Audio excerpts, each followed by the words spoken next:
Okay, let's jump straight into this high-stakes explainer.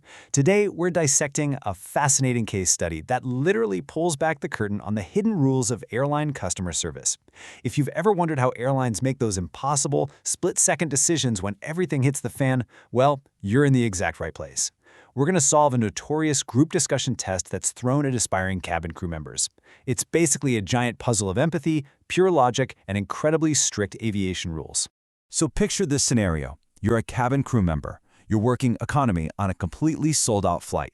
Boarding is in full swing, the aisles are totally jammed, and suddenly, bam, you realize there's been a massive glitch in the booking system. 7 very different, very frustrated passengers are marching right towards you, upset because they didn't get the extra legroom seats they actually paid for. And to make this a true literal nightmare scenario for any customer service rep, you take a quick glance at the manifest and face a really harsh reality. There is exactly 1 extra legroom seat left on the entire plane. That's it. Every other seat is taken. You've got 7 angry people and just 1 premium seat to hand out. Now here's the major catch, and honestly, it's what makes this such a brilliant interview test. You and your crew have to decide together who gets that single seat. But, oh man, the biggest rule of all, you absolutely cannot vote. No drawing straws, no quick polls. You have to talk it out using pure, unadulterated logic. It totally tests your ability to handle a crisis and stay fair under some seriously intense pressure. Section 1. The contenders. Let's meet the 7 passengers and see exactly what kind of variables we're dealing with here. Just look at this lineup.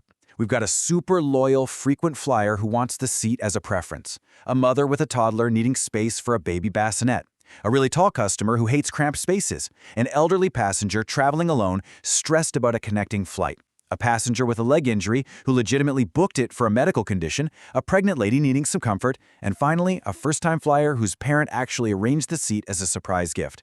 I mean, wow, this is an incredibly tough dilemma to resolve fairly, right? Everyone has a perfectly valid reason to want that seat. Section 2. The guiding principles, or the airline priority rules. To solve this fairly, we can't just guess.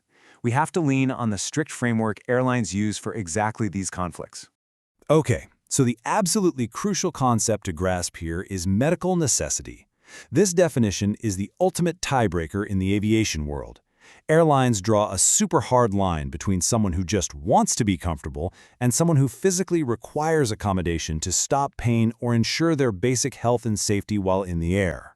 And building right off of that, these 5 core principles are the hidden rules we'll use to logically sort our 7 passengers into priority tiers. Everything, and I mean everything, starts with safety. If your decision compromises safety, it's just the wrong decision, period. From there, we flow down to medical needs, then compassion, fairness, and finally, delivering the bad news with highly professional customer service. Let's put this framework to the test. Section 3. Comfort versus necessity. The eliminations. Honestly, this is usually the hardest part because nobody wants to disappoint a paying customer. But this perfectly illustrates our first major rule. While customer loyalty is incredibly important to an airline's bottom line, it completely takes a back seat to genuine medical needs. Look at the frequent flyer who just wants the seat as a preference versus the passenger with the leg injury who literally needs it to reduce physical pain. Medical conditions absolutely must take priority to ensure that person travels safely. So right off the bat, the frequent flyer is out of the running for the top spot. And you know, it's a similar story for the tall person's valid comfort concern, or that really sweet surprise gift for the first-time flyer. They just cannot override critical safety or health requirements. Yes, it's a total bummer to deny them what they asked for, but these are not emergencies. You handle these folks with a very sincere explanation, tons of apologies, and maybe a nice gesture like a complimentary drink, but you definitely don't give them the physical seat. Now, moving up to our middle tier, we really have to apply deep empathy for our pregnant and elderly passengers. A pregnant lady is often dealing with swelling, extreme fatigue, and severe discomfort on a long haul. And an older passenger might have mobility issues that make navigating tight aisles or rushing for connecting flights super stressful. Both of them make incredibly strong cases. They are definitely high priorities, but structurally speaking, they aren't immediate medical emergencies. Section 4. The final seat winner. Let's look at the definitive ranking and see how this whole hierarchy shakes out. So looking at the final tally, the passenger with the leg injury officially takes the seat. Why? Because giving them that extra space actively reduces their pain and ensures safe travel. It's a pure medical necessity. But check out rank number 2, the mother with the toddler. She needs the baby bassinet facility, which on most planes is only located at those bulkhead extra legroom seats. Giving her that space impacts the safety and comfort of 2 human beings, not just 1. After that, we've got our pregnant passenger at 3, the elderly passenger at 4, and way down at the bottom is where we finally factor in customer loyalty and general comfort preferences. Section 5. Passing the interview. So how do you actually vocalize all of this if you're the one sweating in that high-pressure airline assessment? Let's look at the perfect answer. You'd want to deliver a structured, confident statement exactly like this one. Notice what it does. It doesn't just blurt out the answer, it calmly outlines your top priorities and proves your decision is rooted entirely in safety and fairness. No personal bias, no emotion. You systematically lay out your choices and tie the whole thing back to the airline's core values: safety, health, and well-being. Delivering your answer like that, it practically guarantees the recruiters will see you possess the exact 4 qualities they are desperately hunting for. It shows you have the good judgment to separate a want from a need. It shows deep empathy for vulnerable people.